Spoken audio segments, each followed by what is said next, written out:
Oop. Welcome to the Mark Winsor and Tom Diller show. We're having a little technical difficulties here. I think something fell apart. It wasn't Mark. Mark, are you okay there? I don't even see my dot.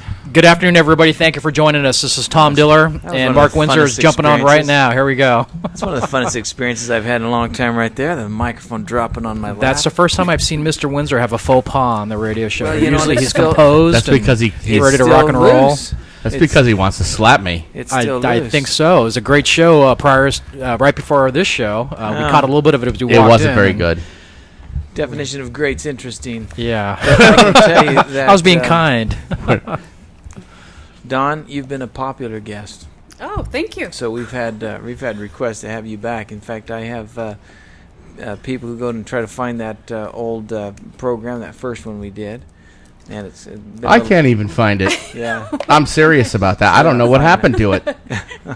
So we're gonna have to do another one that's better. And by the way, Bill, I believe, and we believe, has fixed the problem. We've been having a playback problem. Like when you play back, sometimes you get little glitches. Yes. My frame rate on record was set at 120. It was supposed to be set at 24 frames. So it's been very spastic. I had no idea what that was. I thought that was something from the fourth kind. But well, let's make sure we're recording this show because I'm sure it's going to be good, and we've got a lot of good topics tonight. We are. With Don, and we have Tim George here. I'm going to talk to him in just a second here. Thanks, Mark. But for fixing that. yeah, we've been getting a lot of people calling in for Don, and we thought we're going to bring her back on. What are we going to talk about? And I talked to her the other week at the tsunami thing we had, the short sale thing, and we kind of talked about veterans, people that are in the military. What happens to them when they go away, Afghanistan or whatever, or posted someplace else, and they forget about their bills or their mortgage payment, or they're actually in war fighting? Are there laws to protect them? And you just started going off, and I just sat there and went, wow, this is going to be the topic for the show. So that's what we brought you back for. And again, we get so many calls. And before we get going, Joe, can you give out that phone number again? Because I know a lot of people will be probably calling in tonight. Yes, absolutely. 480-745-1033. Excellent. Tim George is with AmeriFirst. We have him here tonight. Or excuse me, AmeriFirst, right? Yep. Okay, gotcha. One of the top loan officers there out in Glendale is where you're at now, right? It is. And he's here because they have another great program to help people that have just finished a short sale or a foreclosure. Instead of waiting 2 or 3 years, they can get into a new loan in just a couple of days. So we'll talk to you about that. So we're really looking forward to that. But Don, let's talk about the veterans. Some of the issues we're seeing, they go away and then their house gets foreclosed on. How crazy is that? Well, first of all, there shouldn't be any service members in active duty that have had a foreclosure, have had. But that does happen, though, right? It does happen. Yeah. It does happen, but the Service Member Civil Relief Act is there to prevent that. Do I need to turn it? Okay, thank you. So it's there to prevent that. And there's actually a lot of provisions. Some of the provisions are also, even with credit card interest rates, that they have to cap it at 6%, which... When was the last time we saw that? We haven't. So if they're currently at 21%, they have to reduce it down to 6%, so it's easier for them to make their payments. And they have to forgive the deficit. So the difference between 21% and 6%, they can't ever go after the military service member for that. Gotcha. Yeah.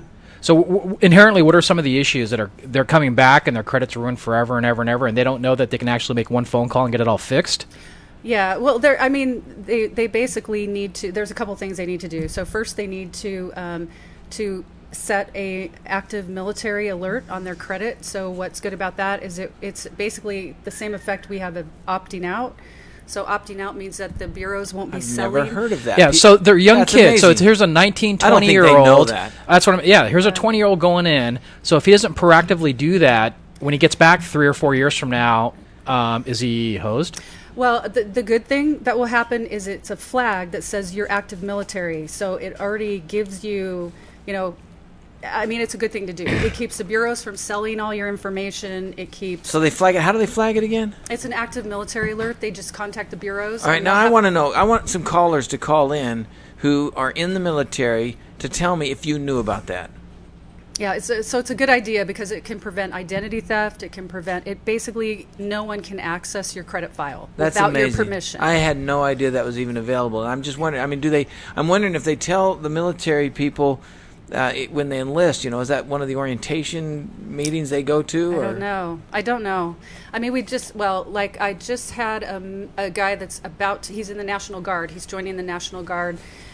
He had a short sale already, but he wants to get that repaired so that he can turn around and buy when he's done with his training. But he said, well, we're renting an apartment. Can I get out of that lease because I'm being deployed in August? His lease was till October. And the answer is yes. So I sent him the information.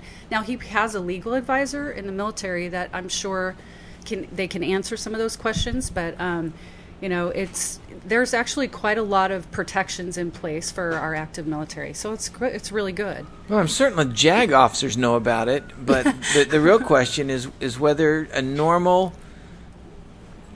right, a kid, a 19, 20-year-old that's going in. If they know that they can do these things, maybe they're told. I don't know. Again, I wish some callers would call in and let us know. I have no idea.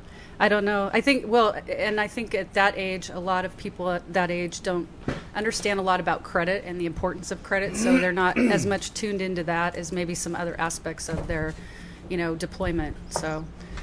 Now, have you seen any of that in your law firm? Somebody coming in saying I was wrongly. A couple of years ago, now you say that, but I haven't had that many instances. But now you say that. A couple of years ago, I did have a military person that I helped that way, but no, not very often. Well, there's I was just showing Tom. There's a group in Congress that wrote a letter to the Housing Authority just back in November, saying that there's just so many that basically there's. People are getting their houses foreclosed upon, and they're being told to go late, and they shouldn't have to go late. The servicer is saying, I'm not going to work with you on a short sale, on a loan mod, on anything until you go late, and they basically have to knock that off. They can't do that, and they can't be assessing them extra fees. Even mortgages are 6%. So, which of course today may be a little high. That's right. But it's like not on the older ones. But at least not it's on the older ones. Sure. Yeah. Some people are still at 7 or 8. Sure. Well, and we learned about a new loan program. You probably do the same loan for somebody who has done a short sale and they want to get a loan the very next day. They have to put 30% down. Is that right? Something like that. There's several different programs. One I heard about was 30% down, but there's like an 8% interest rate. Well, we've got several different programs, and they all work so very differently. We had a customer call in a couple days ago on that program, and we started working with him, looking at the credit. He had very good credit other than a short sale. Oh, no, I'm sorry, other than a foreclosure. We were able to get him 0 down and a 4% interest rate. Really? So it's... Now, that's a recent foreclosure? So this is a brand new loan product. So somebody came in with a recent foreclosure. They didn't have to wait the whatever people are saying, 3 years to 6 years or whatever. They were able to get in another program, and it sounds like an FHA with 0 or minimal down, right? Well, this actually turned out to be a VA qualified candidate, but he's been pushed from 3 different banks into doing an FHA loan. Sure. Which everybody knows you can't do an FHA loan after a foreclosure. With VA, a year waiting period and a good explanation could get you into a loan with 0 down. Well, that's good to know. So a lot of that has to do with what loan officer you're working with. Make sure they have all the different programs that are out there that are new, because a lot of these programs are brand new. And the loan officer's ability to ask the questions that are pertinent to find out what the person qualifies for. Right. Now, how long have you been in the business? How long have you been doing loans? And I've been in the mortgage industry since 2007, and I've been in finance since 2001. So, gotcha. Now, Don, some of the things when you're coaching folks to get their credit repaired, are you still telling them 3 years or 6 years? Did you know about some of these new programs? Because this is just within just a couple months here. Yeah, and I mean, I hear some of them, and they're changing a lot, and there's a lot of new products coming out, and the difficulty a lot of people have is the down. It's the 30% or whatever down requirement. So so we have a program where we can for a short sale, we can remove that. It's actually a money back guarantee, and then you can go forward and purchase a home with a regular FHA without the waiting period. Sounds like we've had a couple callers. Okay, Tim from Fort Huachuca. He bought a home before he joined the military on a 5-1 arm. It's now adjusting. It actually went down. But is he qualified to get that 6%? Yes. He is? Yes. So what he should do is talk to his legal advisor in the military. He'll have someone that he can contact there. But you can also go online and take a look at the Service Members Civil Relief Act. And it will describe in there, basically there's actually quite a lot of protections that you get. I mean, we're just talking about a couple. Now, do you have to be deployed, or can you just be in the military, active military, and get all those protections provided to you? It has to be on a mortgage that you received or were committed to prior to your military service. Okay, so not a mortgage that you got while you were on active duty, but like in this case where he was in a mortgage, then he went on active duty, he's protected under this. What's interesting about that to me is that what I do get is a lot of clients who say, I'm in the military and I'm afraid of how this might affect my security clearance if my credit is hurt, if I get a foreclosure or whatever else. Do you get that? We do, but I mean, in those cases, they should not be having any foreclosure. Right, and that's what's interesting about it from what I'm hearing you say. Yeah, I mean, the banks, they're basically protected. Now, the banks have some avenues. When you look underneath the details, they can try to go after these military. If let's say they stop paying and they haven't made a payment, they've been deployed for a year. Well, the bank is still not supposed to foreclose on that property. Okay, but can they go after him? They still have some avenues where they could try to get some compensation back, but they have to go to court to do it. Right. So. Your peacock is very loud right now. I can hear him screaming. I think somebody's beating a girl outside or something. It's like it's we're out of Africa.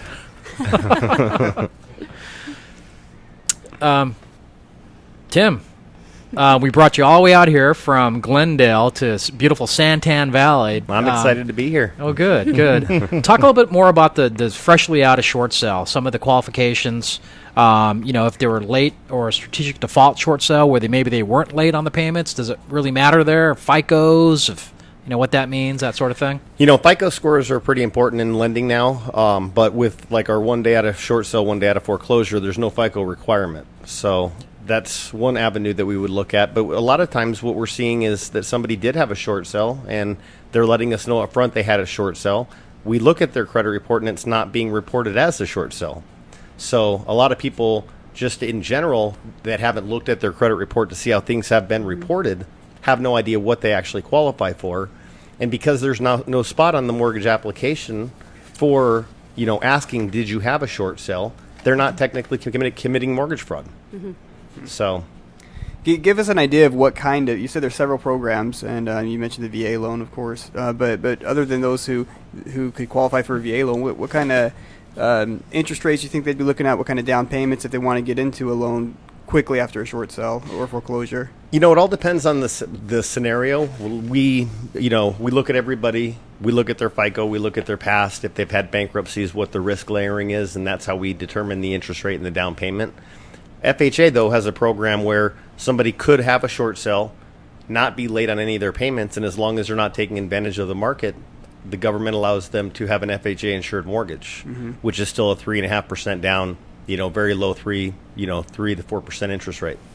So, there's a lot of people that qualify that don't realize they qualify just because of the news or what's being said out there about how long it takes to qualify. I heard the other day it was 7 years after a foreclosure to qualify for conventional. That's just not true. Right. And that's interesting with the whether you can go through a short sale without missing mortgage payments, which in theory you should be able to. I know that a lot of times. We see a lot of that now. It's strategic default. These are folks that technically can make their mortgage payments, but they want to get out of that property because they no longer see that as a nest egg. They're upside down, 100,000, 200,000, whatever. They wake up one morning and they say, "Why am I doing this? I can go buy a house down the road, or I don't believe in the home ownership any longer.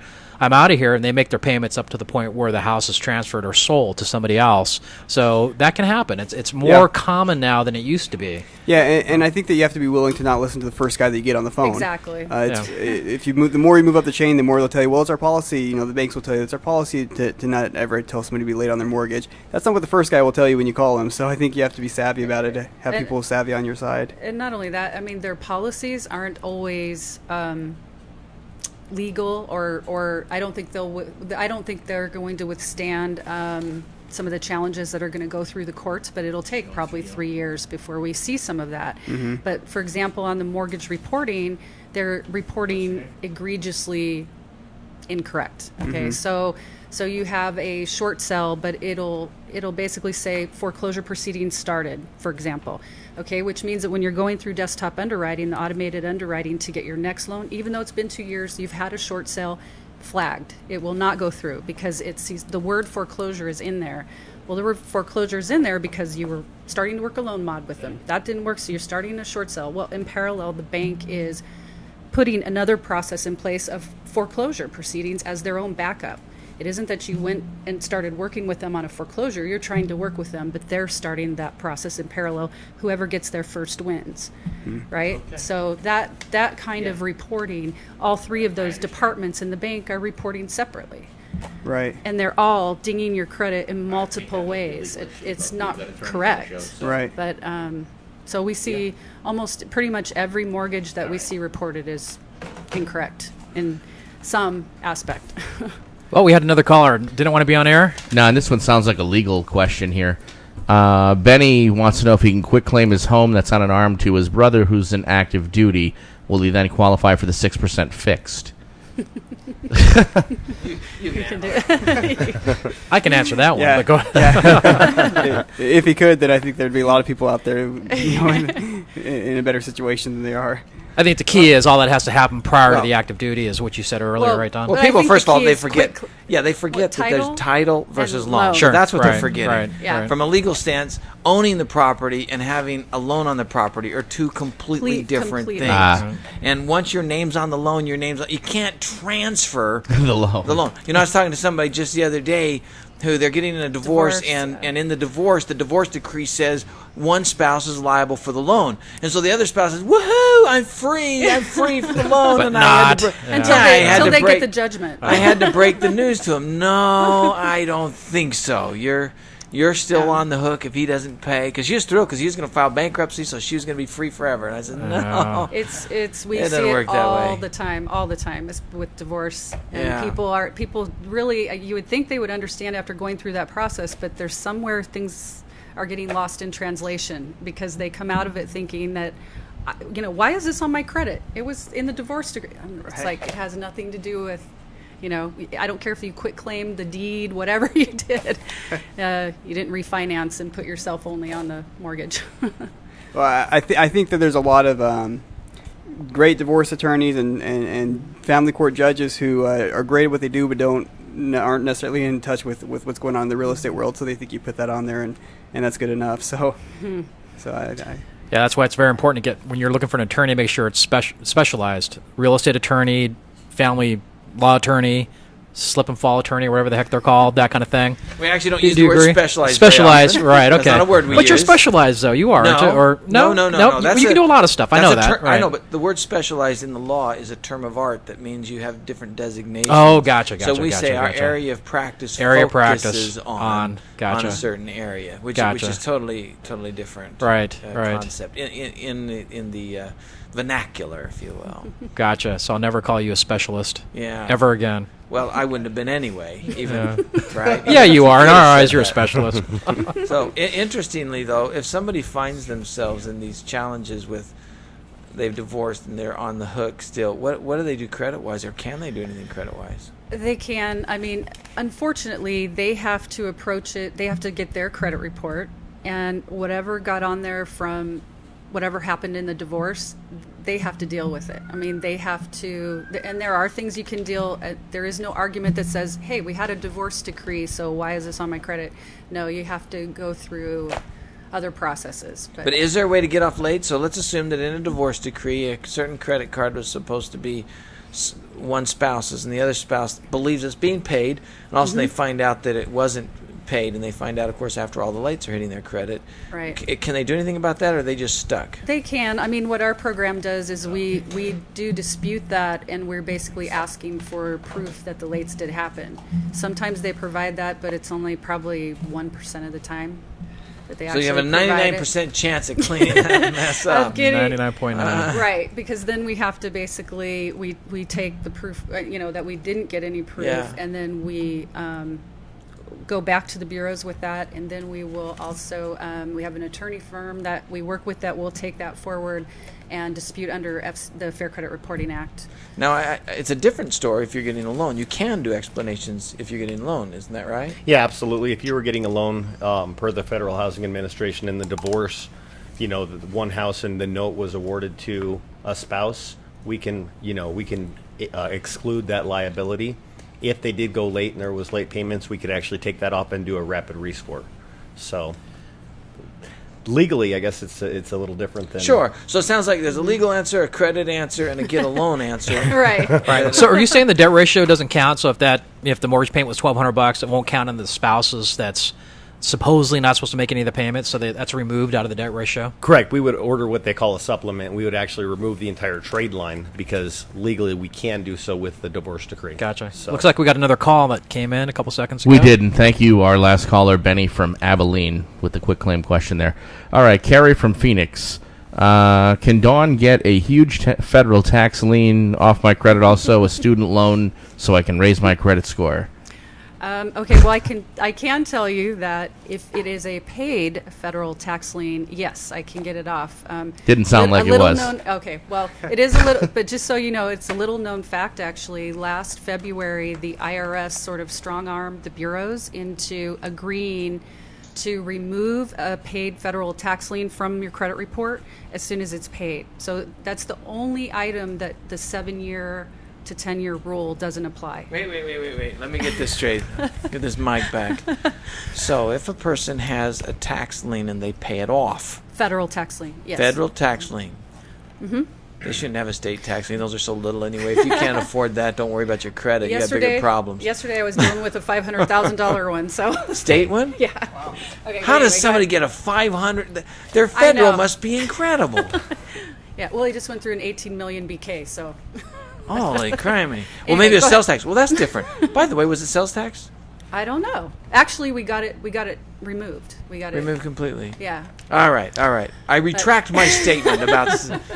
But on an income tax, yes. If a person has a federal tax lien, they pay it off on Tuesday. Yes. They can on Wednesday send in something to get you. They can contact you and say, "Get this puppy off." Yeah, we have to actually, it's not automatic. We have to go through a process. So there's a certain list of IRS offices. We send a letter, a request for a withdrawal, a tax lien withdrawal. And is it automatic, or do they review it and decide? If it's paid, you get it. You get it. So it is automatic. If it's paid, you get it. If you're on a payment plan, they will review it, but they will often approve it. Wait. So, all right. Now payment plan, meaning they're still paying it, so it's not paid off yet. Yeah. All right. So but you have a payment plan and you've been paying it, you can often get it removed from your credit. Really? Uh-huh. You so can do you have that. a balance. Yeah. While it's being removed. What? Because you have while it's being removed? I mean, while it's being paid down? Yes, because you've entered into an arrangement. Like I said, the IRS, and they're probably the only ones more powerful than the bureaus. So they strong-arm the bureaus into, when people pay their tax, we want this to be an incentive. But what's crazy is you can't find information about it out there. You really can't. I mean, it's hard to find, but it works. So, we've done it many times. You send in, you basically send in a form to the IRS, and there's, depending on what state you're in, there's a different address. You ask them for a withdrawal. There's a certain form, like 1242A, whatever. You get that back. Then you send the withdrawal into the credit bureaus. The credit bureaus will remove it. So. How much does a tax lien affect somebody's loan a lot of clients prospects? I've got Yeah, exactly. Wow. Does that kill a loan, Tim? So somebody you knowing this now, can that save folks that you've known about that couldn't get a loan because of that? On federal tax liens, if they're released, then we don't. You don't care. We don't care. Here's the tricky part. But doesn't it mess up the FICOs and all that kind of stuff? Oh, yeah. Yeah, so that's what I'm talking about. The FICOs, it's probably close to 100, about 80 to 100 points. If it's a lien or if it's a tax at all? If it's a tax lien, with or without a balance, it's still very with or without it being released. Now let's back up. Yeah. If a person has a federal tax that they owe, it's still open. They still open. They're making their payments. They get the lien removed, but they still owe it. Shouldn't that impact the credit score in a positive way? Oh, absolutely. Okay. It's just the same as if they had paid it and we got it removed. It's no different. And then they can turn to you and get a loan. Sure.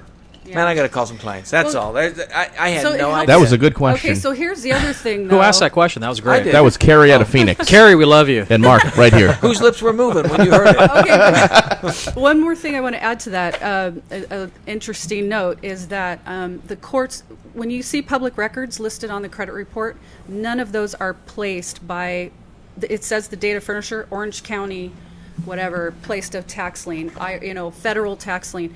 None of those are placed by the court. The bureaus actually hire a third party. Usually it's LexisNexis. They go out and they scrub public records, and they will put things on your credit report. Scoundrels. Okay, so here's the thing. When you see a tax lien, often, like you probably see this a lot, that they say, well, I paid that, but it doesn't say released, because they don't get paid to update it. They get paid to put it on your report. Yeah. And and I've had at least 3 clients that had judgments, or one had a BK on a report and it wasn't her. It was someone with the same name, because when they don't have electronic records, they literally go down, like Equifax will go down to, they're at Tucson court every day looking up records, and they don't necessarily match every social. They don't even have to report it. So some Diana Lopez, well, you get it's on your credit report, and it's like scary. Anyway, so it doesn't get updated as much as Another it really caller. should. Nobody was there. It was a heavy breather. No, nobody was there. So it was a dial I thought tone. it was one of my fans, heavy breathing again. What does it cost For the tax, to get the tax lien removed? besides paying the tax? No. Yeah, that's the cost. Besides that, so somebody is on a payment plan. They successfully entered a payment plan, and they want to then get their lien removed. What does that cost to hire you to take care of that from That start would to finish? be $395, and we will do up to that. It will be considered one trade line, so we could still do 3 other trade lines for up to 4 for $395. $395 up to 4 trade lines. Yeah, All righty. yeah. Man, I am confident. You know how many people I have told that there was no way they could. I mean, I'm sorry that you lost business out of this mortgage business, but I've had people approach me, when we're grouping, kind of go get a loan, and I look at it and I say, well, you got a tax lien. So forget it. Until you get that tax lien taken care of. I had no idea you could just wipe it off like that. And even the state tax liens that are released, we're still pretty successful getting those off. It's maybe 50%, but it's like 100% with the federal. Okay. For whatever reason, I don't run across those as often. Yeah, but Usually, and if I do, it's usually sales tax Yeah. that they didn't withhold, which is a bugger. yeah. Booger. Yeah, bugger. Well, we don't do find in that. California puts a lot of taxes on without any justification. I mean, you're a realtor; they just estimate how much you should have made, and then they'll put it on put the lien on. Oh, I see it all the time. It's crazy. Like, I didn't sell a single house. Oh, you still owe us $6,000. All right. We got another call coming. We in. do. It's a popular night for calls. It is, and you're making like these drumming noises when you hit the I'm table. so sorry. But it's pretty rhythmic. But it's drumming there. But is it There better you go. than the peacock? I don't think so. I don't know. That was our first. Are you willing to accept a collect call? I think it was an inmate. Nice. I think it was an There's inmate. somebody with a tax lien that's in debtor's prison or something. Oh my I don't know. god! I'm not accepting collect calls today, guys. What's your pretty 800 good. number? Do you have an 800 number? No. Yeah, 1-800 Bite me. go back to jail.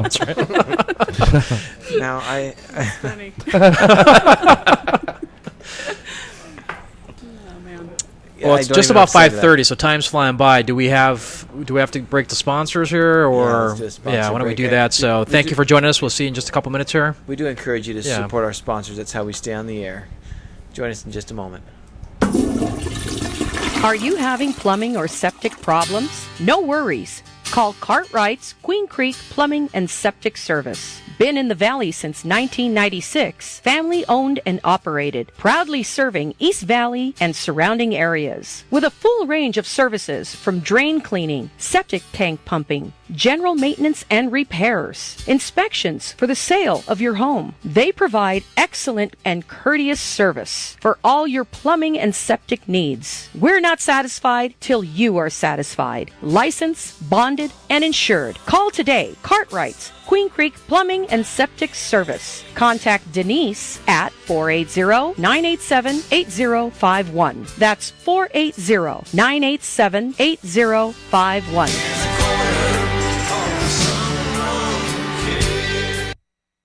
Are you ready to start taking control of your future and maximize your earning potential? Central Arizona College has smaller class sizes and personalized attention to help you compete in today's tough job market. CAC now serves Santan Valley and Queen Creek. The CAC Santan Center is located in the shops at Copper Basin on Hunt Highway, behind Barrow's Pizza. Stop in and see how taking classes at CAC costs a fraction of a state university, and your credits can transfer. So, if you want to earn real money, you need to learn real skills at Central Arizona College. Enroll in classes today by calling 480-677-7825 or visit www.centralaz.edu or call 480-677-7825 or visit www.centralaz.edu. Central Arizona College, your college, your way.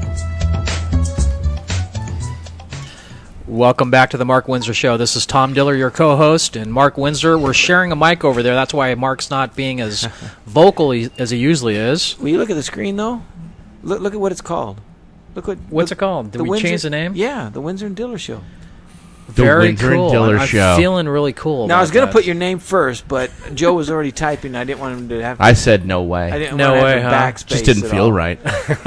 Well, we're getting a ton of phone calls, but why don't we throw out the phone number again? So And we we're can not encourage accepting folks. collect calls. That's no collect calls. 480-745-1033. And if you do want to do a collect call, you can send it right to your number, which is what? 1-800. But thank you, everybody, for listening in. And let's we talk have about satisfied judgments then for a minute. Perfect. Oh, you want to say who's on our show? I was in going case to say somebody's joining special repeat guest Don McCraw from Go Clean Credit and Tim George from AmeriFirst Mortgage talking about new loan programs. But go ahead, Mark. And you know what? Sorry, Mark. Carrie from Phoenix asked for your contact information. I don't know if you gave it yet. Did not. Yeah, why don't we, perfect time, why don't both of you throw those out there? Okay, our phone is 480-991-4885, and we're just in Tempe. And if you're looking for a mortgage, you can always call our pre-qual hotline at 602-492-6847, and one of my teammates will be happy to assist you. And if you're Nice. looking for me, that's just sad. Find him on Facebook. Well, I think Mark should talk a little bit about some of the discussion that was at the short sale expert panel. I thought that turned was out pretty good, didn't it? fantastic. 250 some odd real estate professionals They were last odd? week. They weren't all odd. Some of them were. The ones that came with you. Oh, some odd, Yeah, some some were odd.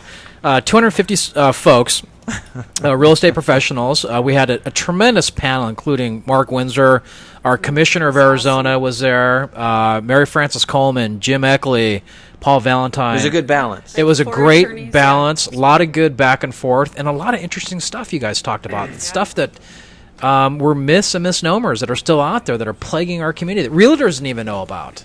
Yeah, my favorite part was when Jim Eckley got out in front and was doing that little squat walk thing. Wasn't that just heroic? Yeah, he reminds me of Denny Crane of Boston Legal. He's out there barking and screaming, So but you just gotta love him. He's just They such had a great limited guy. us to 2-minute answers, I think, and we all looked at each other like, oh, like he can do that.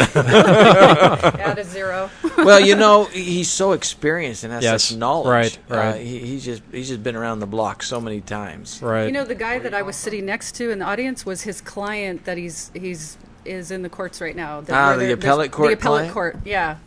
He's like, well, this is what really happened. It was funny, but I thought, because they're suing him for like $500,000 after, and it was a short sale. So it was testing the anti-deficiency. It was a great panel. Yeah, Great- it was really good. Great guests. I enjoyed Commissioner Lowe. I thought she had some wonderful comments as well, and so it worked out well. So let's talk about judgments for a moment. You know, they hit your credit too. Can you get those out? What if they're satisfied? What if they're settled? You know, all that kind of stuff. So let's just talk about, first of all, litigation, judgments. How does all that stuff impact your credit? Well, yeah. So the first thing is don't get one. Well, yeah, but they can't always control that. Okay, well, You know, in our environment, I got a lot of good people who've been sued because of real estate, right? They overstretched themselves or whatever, and they lost a house. They're being sued. And I actually had one recently call me. In fact, they're going to be your client. I referred them to you. They should be. They want to listen to the show first, but assuming you do okay, Don't blow it, Don. Don't assuming blow you it. don't blow this show, you'll have a new client out of it. But you know, I helped her settle a lawsuit. She had invested in some properties. The market had turned right after investing. She couldn't keep up. Then they were vacant, couldn't keep up the payments, foreclosed, and the HOA came after. Yes, we see that a lot. HOAs will and apartment complexes. Now, HOA, that's personal. It can go on to you. They can attach your wages, that kind of stuff, forever until it's gone? They will go after a judgment. So, in other words, they'll go after your kitten. And then they can go after garnishment. I mean, once you get a judgment, once they get a judgment drumming, you're drumming. I'm sorry. Once they get a judgment against you, they can levy your... And they can attach onto your next property if you go out there and buy another property. Boom, they're on that property. There's all kinds of things they can do. It's not good. So during the litigation phase, so before they get a judge, they just sue you. Does that impact your credit? No. Okay. No, it's only when it shows up. So does it impact getting a loan? Judgment? No. They sue you. No judgment. Somebody just sued you. Can you apply for a loan? Yeah, you can apply for a loan, but under the page 3 of the application, it says specifically, are you in the middle of a lawsuit? And if you are, we cannot make a mortgage loan. All right, so it does impact. So it doesn't hurt your credit score, but it kills your ability to get a house loan. Correct. All right. But you can, while you're going through that litigation, I mean, and if you settle instead of, I mean, sometimes, like you said, you can't help it, they get the judgment. But if you settle, you can also negotiate the credit reporting. You can always negotiate credit reporting. Well, but by the way, most lenders say you can't, just so you know. Of course, that's why the vast majority, just so you know, and they even to attorneys. I know. And I'll spin my wheels, and the end result is they won't if they won't. So just so you know that in negotiations, very few of them will negotiate credit. And they'll even go so far as to claim that the law won't allow them. Which is a bunch of boo-ha. It is, but they will claim that. Yeah, I know. I agree. We find all the time, even collection agencies. So let's assume then the litigation is going and we settled it prior to judgment. Mm-hmm. How does that impact, first of all, your credit score, and then how does it impact getting a loan? So if you settle it prior to judgment, then it would probably only show up as, it depends on if it went to a collection agency. If you settled, it wouldn't have, right? You're in litigation. And then you settle. It would be, let's say it was if it was a credit card or something like that. Right. So it's going to show up as a charge-off. Yeah. And then if it got sold off to a collection agency and the collection agency is the one that sued you, it'll show up as 2 negative trade lines. Can you get those off?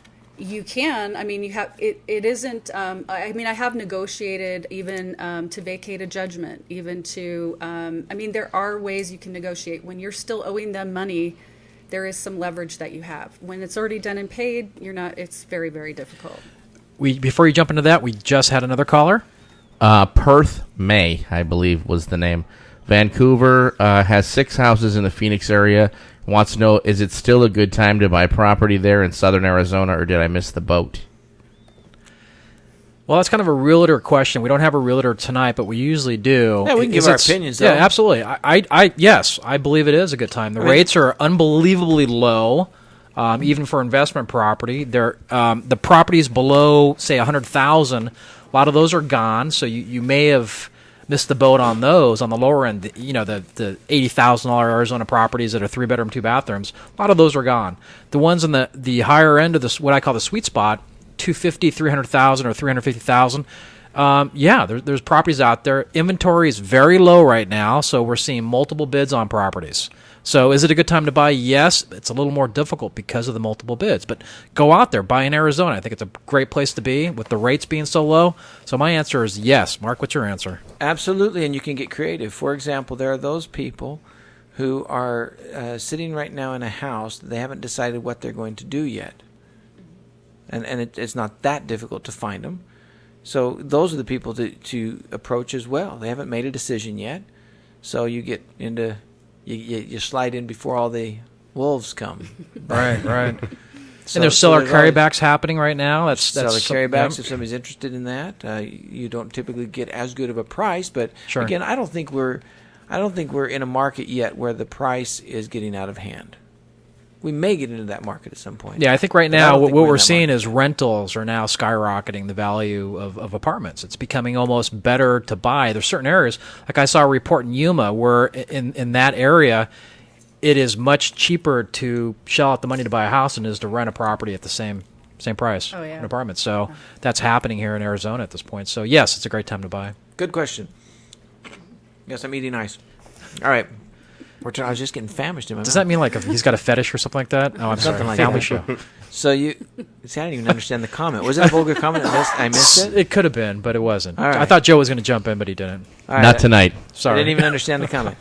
So we asked how that scenario. So we're back to the question of somebody with a judgment negotiated away. So then we turn to the loan. Can somebody get a loan at that point? So you can't when you're in litigation. But what if after they settle? So they're in litigation, but they settle. The moment they settle, can they get a loan? Sure, as long as the settlement is either paid in full or we're documenting that it's going to be counted against their debt to income ratio. Oh, so if there's a debt left, so they settle, but there's still some amount standing out they're going to make payments. They just have to disclose that, and as long as it fits in the math, they're okay. Exactly. All right. Now, what if? Now we're going back to the credit. What if in the settlement the only way they'll settle is if a judgment? Because I see this quite often, right? We're dealing with a $200,000 second mortgage that's coming after them. There's no way they can pay that, so we negotiate a $30,000 payment plan. But if they miss a payment, the $200,000 becomes immediately due through a judgment that is already filed, right? So they file a judgment for $200,000, but in the paperwork it says if you pay the $30,000, we'll release the judgment after the $30,000. You miss a payment, you owe all $200,000. Right. How does that impact the credit score? Well, it would show up on your credit report as a judgment that's unpaid For $200,000 or $30,000? 200. For the bigger amount? Absolutely, yeah. It'll show up as 200,000. So it's going to be. It's a pretty big hit. So that's going to hurt. How about on the loan side? Same thing? On the loan side, unfortunately, if it's showing up as a $200,000 judgment, even though there's a clause that says 30, we're going to have to assume worst case scenario until it's paid in full. So they're messed up on that one. They're messed up. All right, because we You see know, that a lot. We dispute. It's interesting because I was just looking at some of the statistics on judgments just last week, and it was we dispute judgments through our regular process. And we get about the same amount percentage-wise. I think we get about 40% of them off through that process, and the same amount unpaid judgments as paid judgments. I don't know why, but they do. You can get them removed after the fact. I mean, you can. How much do they impact your credit going down? Let's say there's some judgments on there, and then 2 or 3 years have gone by. How much is it really impacting your credit score? 2 or 3 years. I mean, time is your friend when it comes to credit. Time is definitely your friend. So what credit is going to focus on, what your FICO score is going to focus on, are primarily the last 2 years. Okay, that's the biggest impact. Once it's been a couple years, it's still going to have an impact, but as time goes on, less and less. If I have a BK that's 8 years old, 0. It was 0 points. I mean, in terms of FICO score, Right. You know, Even though it stays on for 10, 0 after 8. It's 0 after about 8, 9. I mean, it's 0. Yeah, and why? Here's an interesting question. Except for getting a house loan and maybe a car loan, who cares about credit score, really? I mean, I hear people say it's for employment, but I don't know anybody that checks Insurance rates. They say that, but is that true or is that a myth? I don't believe It's that's absolutely true. No, It's I- absolutely true. Which insurance companies? Category, absolutely true. at least all the ones that I know. Geico? I talked. No, Prudential? I'm just telling you, I They went through some all- hard they times a all- number of years ago. Geico never checked. My score was never impacted. It's by not your. They insurance. don't check your score. They have a whole different. It's A through. But nobody, F. I've never It's in my not life, as FICO. far as I can remember, had my insurance impacted, and I went through some very hard times at the point. Lost a big law But firm. It went may have terrible been. times. It may have been because they didn't. When it's renewed, they don't always pull your credit at that time. When you're signing up for a new insurance, It was because they I always pray. pull your credit. Well, you never know. I mean, I work with a lot Could of happen. insurance companies, and they send over clients that it's like if they're D, E, F or something. There's a certain. I've forgotten the score. It's not FICO. FICO is a branded algorithm that FICO. So they don't look at those scores. They don't look at But it's those. based off That's of FICO. mortgage. So Well, do you fix that as well? I mean, somebody comes to you because And they got a D. Yeah, let's say they want to switch insurance for whatever Yeah. reason, and they already know they got terrible credit. But cleaning the FICO is not going to help. So do they come to you and say, clean that one up as well? cleaning the FICO, it's cleaning their credit file.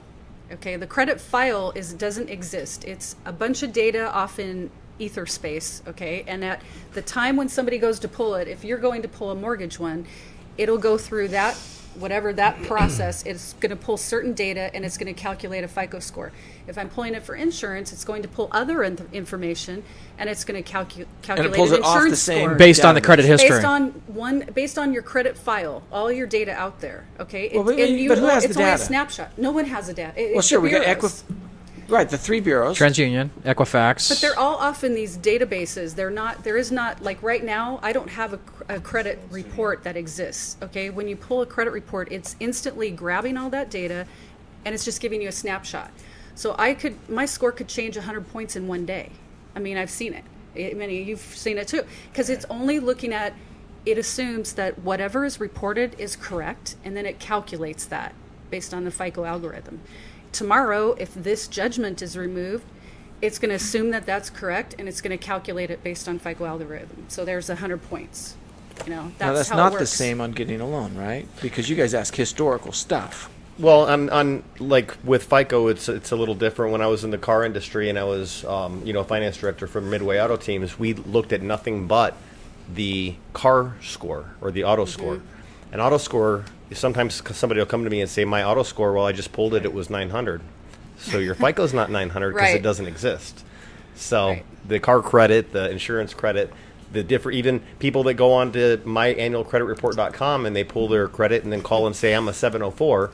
We pull it and we might say, well, you're a 704 credit score, but your FICO score is 622. That's the mortgage. So the mortgage FICO algorithms, the Beacon 5, the Fair Isaac version 4, version 2. I mean, there's branded algorithms that are very, very specific, and it's like the Windows operating system. It's the next version is FICO 8, and it came out in 08, but it's not actually going to go into effect for probably another couple years. It's been that long, and it's slow to change because Fannie and Freddie have to say go. Okay, but those algorithms, they only are mortgage ones. If you go to my, Identity Guard or whatever, you get a FICO score because the bureaus have developed their own algorithms that are roughly based on FICO. Same with car, same with insurance, same with employment. They all are different kinds of credit pulls, but they're still accessing that same data. We actually have another caller. Fran from Tempe was told she has too many credit cards, which drops her credit score. She can't seem to get above 520. She has, I think she said 11 or 13 cards, but she only owes on 2. Should she get rid of all her cards and just keep those 2? Will that immediately raise her score? So that's I told her to call you. Okay. I said, make sure you take Dawn's number and call her. I would kind of need to see the credit report because that's interesting. There's part of FICO is going to calculate the average balance it's called utilization. So it's your balance divided by your credit limit. Okay, it's based on available credit? Based on across all 13, right? And that's what she said. Another algorithm looks like it's going to calculate for each card. So she needs to get that whole. First, you should never have below, I say 40. You should never have above 40% on any one card. So people understand what you just said.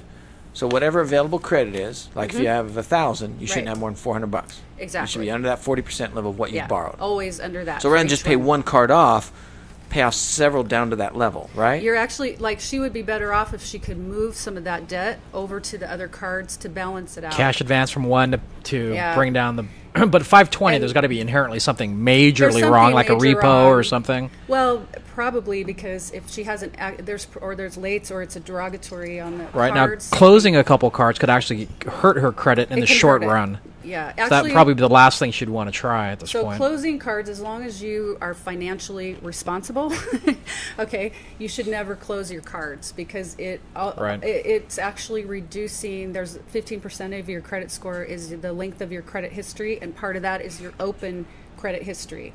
So you don't want to close that. But she might not be getting credit for those open credit cards because... Zero balances for a long time. Well, zero balance, if you haven't used it, it's inactive. It doesn't really count in your score. So you need to balance it all across. Why don't you throw out your phone number one more time so later on she can give you a buzz? It's 480-991-4885. And Tim George, throw out your phone number too. Might as well. 602-492-MTGS. That's mortgages. So I've also learned it's hard to be on the show with somebody's popular, isn't it? It's definitely a good time. Tim, you and me, buddy, we'll hang out over here and let those popular people over there take all the show there. It's very interesting too that nobody wants a mortgage guy until they want a loan, and then all of a sudden you're the most important person in their life. That's for sure. Because it's tough nowadays to get a loan, isn't it? It's pulling teeth a lot of times. We've got a perfectly qualified borrower that's got a 800 FICO score, is putting 20% down, And because he's self-employed, they're giving us Fannie Mae is giving us an extra risk layer. So, it's making it a little tougher for, some of the people who are more well-qualified than, say, somebody with a 640 FICO, Right. getting gift funds from mom and dad to put as a down payment. So it's I always tell people, if you try to use the word sense and the word mortgage in the same sentence, that sentence won't make any sense. No. And what about investors like the gal who called in from Vancouver? Have those types of loans come back? Say they're not a cash investor. They've got to get a loan. How many properties? I think she said she had 2 or 3 properties or 4 properties or something. She had 6. 6 properties. So is that somebody that there's loans readily available now in this market? Yeah, absolutely. Fannie Mae's opened up their guidelines to allow for up to 10 financed properties. So somebody is an investor type and they've, proven that they've been very savvy through the market, then they can finance up to 10 properties. I've got a guy from Nebraska that we did a 7th financed property. You're always going to have the 25% down, but he was ready for the 25% down. Sure. Now, what about those who are from other countries? Foreign nationals, absolutely. It's a great time for a foreign national to buy a home. But they can get a loan, so financing. somebody from Canada that just called could get a loan through you, for example? Yep, absolutely. Really? We have a foreign national program in-house. All right, very good. And do they have to put a bigger down payment, or? It's smaller than what they would put. See, in Canada, they were used to putting 35% down on a primary residence. Very wise, by the way. I'll just say that. It's just very wise. I agree. Quite frankly, I just think this 1, 2, 3% down stuff is stupid, but that's all right. And Zero. when you tell them it's 25% down for American real estate, they're no, we're buying American real estate. We want to put 30%, or 35, or 40%. So their mindset is already coming into it with, you've got to put 30% down, 35% down to buy a primary in Canada. Why wouldn't I have to put more money down to buy something in Arizona? Right. Very good. That's a healthy attitude in my mind. This leverage stuff. Everybody brags about leverage till the market turns. Then I brag because they're my clients and I'm making lots of money off of them because they're losing their houses left and right. Leverage is wonderful until you're in trouble. How much? I'm not watching the clock today because I'm in the wrong spot to About watch 8 minutes. So we're running low. Time just flies like crazy.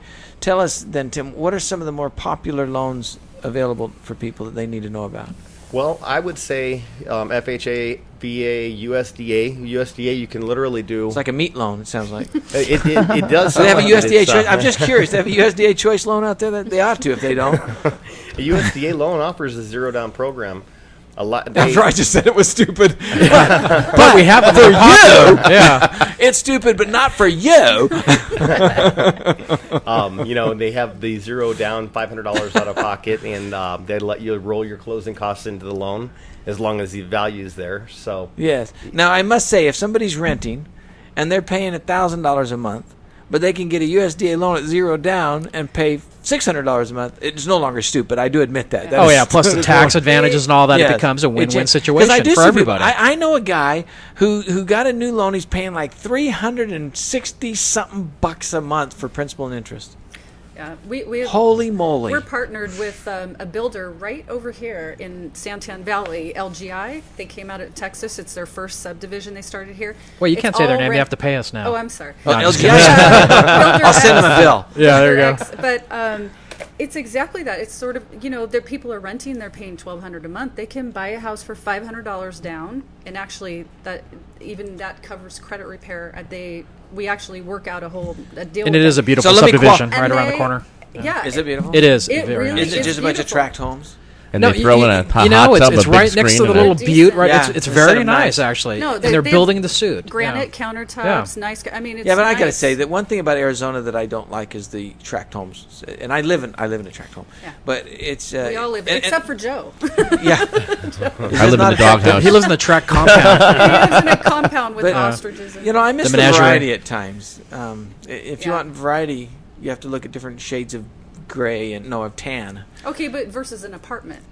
I mean, these people that we're working with. Well, that is true. In fact, my comment They're about it's awful dumb to apartments. do zero down, I should have qualified that. Certainly have to look. What I meant to say was, if you're buying the biggest house you can, so that you're putting zero down, because that's what people are doing, right? Yeah. As the market was At one going time. up, They were whatever they'd come in, right, and they'd say, "What can I afford?"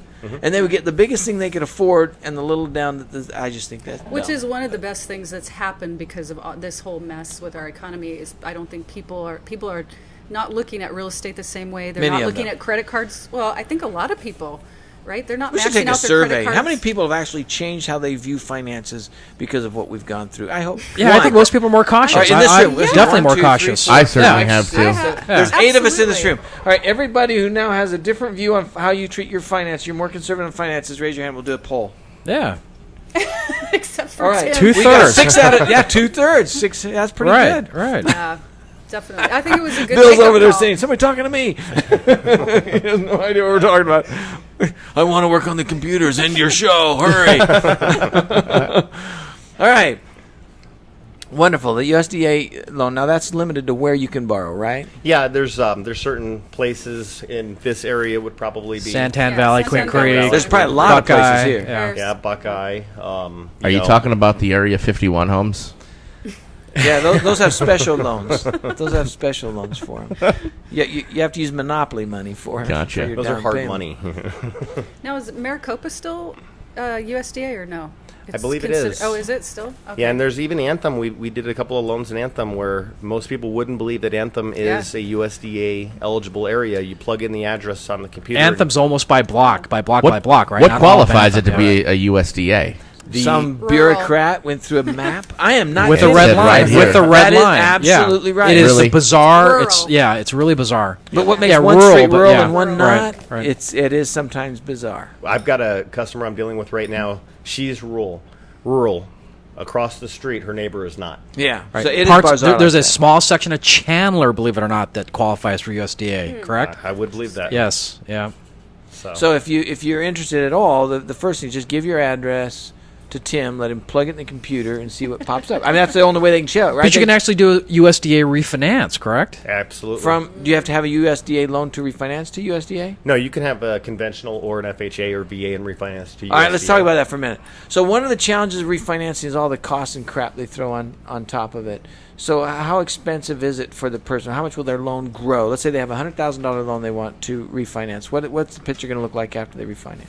A lot of people, because they have an escrow balance, let's say their escrow balance is $1,500 and maybe we're $1,500 in the new escrow. Well, there's a wash there, so maybe you have an additional $1,000 in fees. About $1,000 in fees, approximately 1.1%, something Yeah, like that, something approximately. like that. That's not too bad if you can lower your interest rate, because you can lower your interest rate as well, I presume. Yeah, I've seen people go from 6.875 down to 3.875, almost in half. Yeah, is that about where we are now for FHAs and these USDA loans, about the high threes? When I looked today, it was at 3.5 when I left the office. 3.5.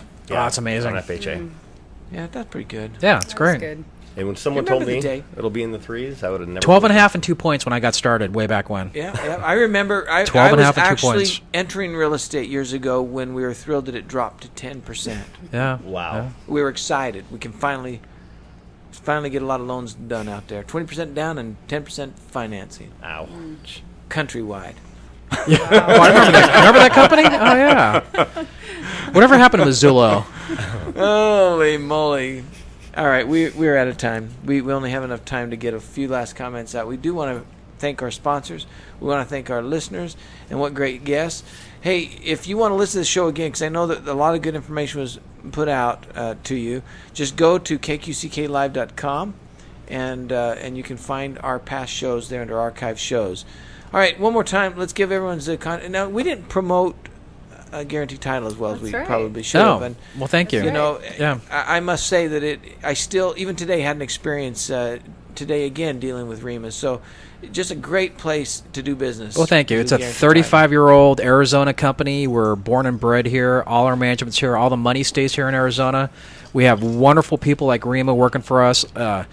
Somebody asked about Jim Davidson the other day. He's our Gilbert escrow officer. He's been around for 30 years in the industry. I've been doing this for 25-some-odd years. But not born and bred here. Not born and bred here. No, Well, you may have bred here, but you're not born here. No, I'm a coconut from Hawaii. So, yeah. But I love this company, and I say that truly just because of the folks that we have working for us. They're all good people. So thank you for letting me They are kind of good plug people. GTA a little bit. So, Don, why don't you throw out your company's name and contact yeah. again? Go Clean Credit, and we're in Tempe, and we've been around since 2003. And our phone number is 480-991-4885. Excellent. Timmy. I'm with AmeriFirst Financial. We're one of the largest growing mortgage companies, mortgage bankers in the Valley. Home of the 10-day close. And if you want to get a hold of anybody on my team, the direct number is 602-492-6847. I'm sorry to chuckle. He said 10-day close. I know they do, but remember I said That's right. Finance. 10 days to get the docs. It's just funny to me. Not Tim's company. Another, yeah, I know. He just went through it, so it doesn't always go smoothly.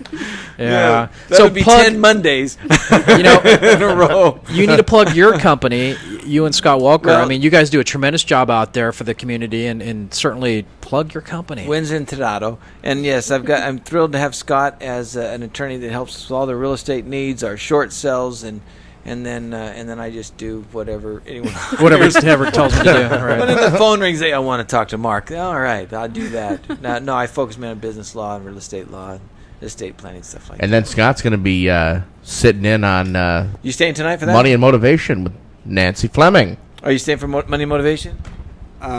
Yes. Apparently I am. He is now. That's right. Fantastic. He's been summoned. You know, I hope Nancy knows that I've passed that baton, but there's no way I can do 3 shows in a row, so I had to pass the baton on one of them. So there you have it. You know who the guest is tonight on Nancy's show? I have no idea. Felina. All right, that means nothing to me. But Felina is my daughter. Little miniature Joker or gets female. To be Right. Yes, that's wonderful. About the little purses and Correct. stuff. Oh. That is wonderful. How cool is that? Well, I would stay, but I've actually got a commitment now. That's a bummer. I'm going to miss Felina's show, but I can listen to a part of it in the car. That's right. On my smartphone, which all of you ought to be doing. All right, thank you for joining us. This is the Winsor and Diller Show. Join us every Tuesday at 5:00 p.m. God bless you. Good night, everybody. Thank you for listening. Thank you. Life can be tough, and good people can face great challenges. My name is Mark Winsor, and I'm an experienced attorney and counselor at law. I've helped many good people work through financial struggles and regain financial stability and prosperity. It can be overwhelming dealing with creditors, the frustrations of a loan modification, struggling with the stress of a short sale. Sometimes your decisions can lead to risks down the road that you couldn't foresee without a trusted counselor on your side. At times, even bankruptcy must be carefully considered. At Winsor Law Group, we understand the stress you are under, and we provide compassionate professional advice so you can decide the best path back to financial security and prosperity. Call us at 480-505-7044 or check us out at windsorlaw.com, WINSORLAW.com. Mention you heard us on the radio and get a discount on your initial consultation. When you visit Hill Family Dentistry in Santan Valley, dentist Dr. Tim Hill provides each patient with personalized, gentle care that you deserve. Our entire team is dedicated to providing you and your family with services that will make you smile. With a full range of general, cosmetic, and specialty dentistry services that will keep you and your family smiling. Our commitment to our community is to provide outstanding